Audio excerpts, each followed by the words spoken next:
নমস্কার, আজ আমি আপনাদের নারকেল নাড়ু করে দেখাচ্ছি। এর জন্য আমি নারকেলটা কুড়িয়ে নিয়েছি।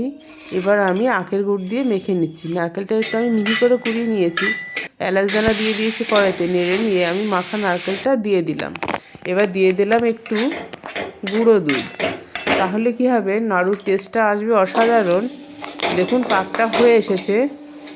এবার আমি খুন্তিটা ধরে যাচ্ছে, দেখুন পাকটা পুরোপুরি হয়ে গেছে।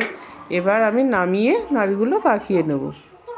আমাদের তো বাড়িতে নাড়ু তৈরি করতেই হয়, পুজোতে লাগে, এমনিতেও লাগে, বিজয়া দশমী, নানান সময়ে আমাদের নাড়ু করতে হয়। এইভাবে বন্ধুরা নাড়ু করে দেখবেন, খেতে খুবই টেস্টি হবে।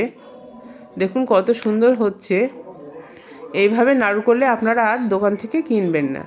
অবশ্যই আমার নাড়ু যদি ভালো লাগে তবে অবশ্যই একটা লাইক সাবস্ক্রাইব করতে ভুলবেন না। আর এইভাবে নাড়ুটা করে দেখবেন।